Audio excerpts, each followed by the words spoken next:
老師你好，我哋參加咗一個消費者委員會嘅一個比賽，我哋嘅作品叫做物歸原主，有一啲嘅相關嘅問題想請教你，可唔可以？知道啊。要營運一間嘅超級市場，需要好大嘅資金。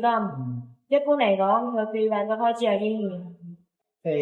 如果啦，我哋根據翻啦香港嘅咁嘅儲備資源，咁2024年度咁去有做一啲統計嘅，咁個統計嗰度啦，咁就會見到喺營運一個超級市場嘅總成本入邊啦，咁其中有大概70%到啦，會係嗰個購買貨品嘅嗰個成本嘅。咁當然仲有嘅，可能大概2成到係個營運成本啦、開支啦，仲有大概1成到係個僱員嘅薪酬。咁所以最大嘅就應該係個購貨嘅嗰個成本啦。OK，我而家就問你第一個問題。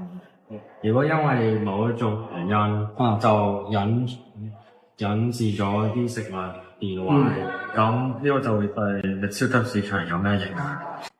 對超級市場其實都幾大影響㗎，咁啊，因為咧首先啦，咁我哋如果啲食物變壞嘅時候啦，咁第一樣嘢就係嗰啲貨品亦都唔能夠再賣出去啦，咁喺利潤方面佢亦都會少咗嘅，因為你都會見有時超市啦，咁佢都會有個貨架係會賣一啲差唔多到期嘅啲產品，係啦，咁就可以賣出咗之後會有啲變成利潤啦。咁另一方面喺成本方面，咁如果嗰啲貨品都係過咗期嘅，咁發現咗之後，佢要買一啲新嘅一批貨，先可以再去營運啦，再做上架啦。咁嗰度都係一筆嘅支出嚟嘅。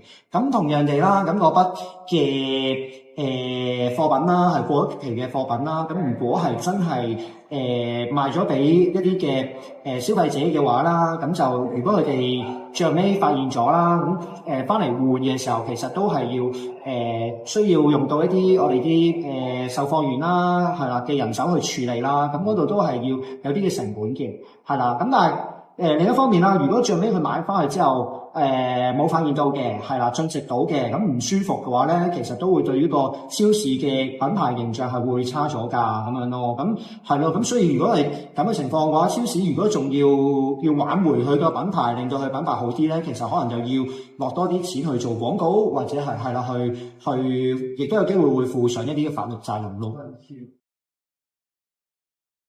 我哋而家就落去呢個超市嚟做訪問，同埋睇下嘅超市嘅情況。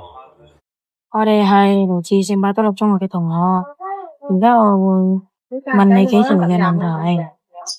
第一條問題係貨品成日俾亂擺嘅情況係咪好常見？係好常見。係。咁第二條問題就係你哋遇到呢啲嘅情況嘅時候，你哋會點樣做咧？通常都會將啲貨品擺返原位啊。而家呢條最後一條問題，如果而家有一個系統可以能夠幫你偵測到有啲咩嘅貨品係被亂放咗嘅，然後向你作出提醒，你覺得會唔會方便咗咧？OK 啊，方便咗。今日我哋呢個問題完咗啦，多謝。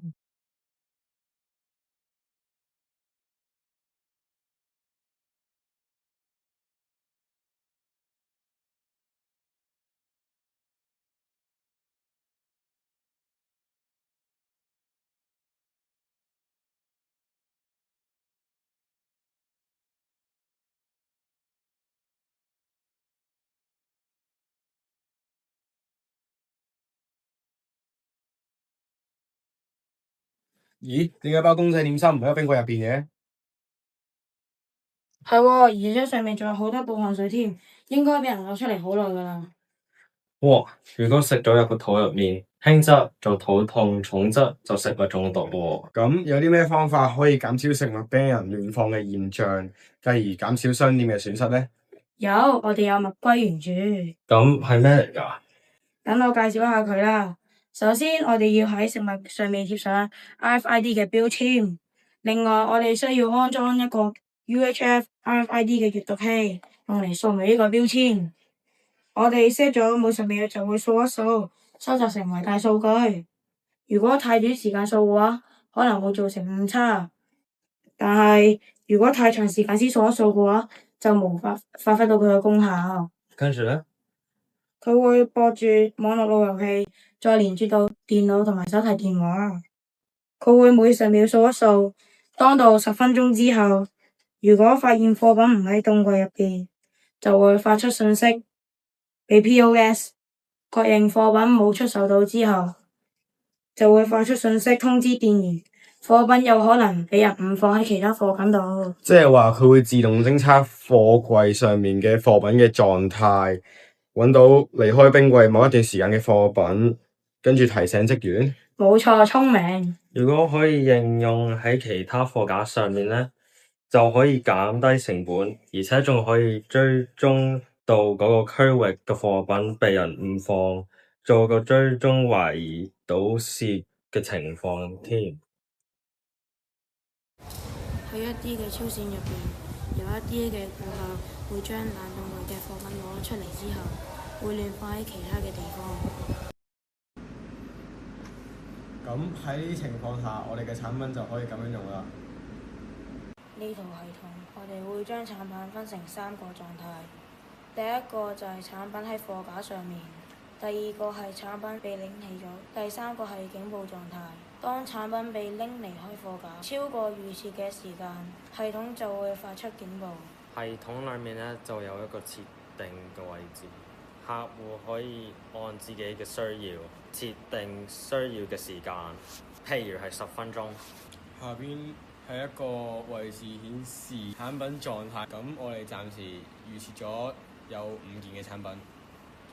當系統發現有一件貨品拎離開咗個貨架，就會改變產品嘅狀態，成為離架中。當嗰件產品離開超過警報觸發嘅時間，系統就會發出警報，就好似而家畫面顯示一樣。職員收到通知，就可以按住資料去揾翻嗰件產品。當某一件產品處於警報狀態，系統就會顯示有待處理警報。當職員揾返嗰件產品放返去貨架上之後，職員就可以喺系統內按已處理嚟解除警報。咁我哋用完呢個產品之後有咩好處呢？我哋不如問下顧客同店員咯。產品咧係可以避免顧客買一啲由雪櫃拎出嚟而變質嘅食物，從而減低食物安全嘅風險。其次，顧客可以減少浪費金錢而去買一啲變壞咗嘅食物。呢部產品咧，幫我哋嘅店鋪減少咗好多嘅損失。以前啲人會攞完跟住亂咁擺啦，而我哋而家可以睇到件貨品離開咗嘅貨架，大概某啲時間，我哋就可以收到嘅信息去提醒我哋，可能去睇下件貨品會唔會其他地方，我哋跟住擺翻去冷凍櫃，咁樣就會減少我哋浪費食物嘅時間同埋成本。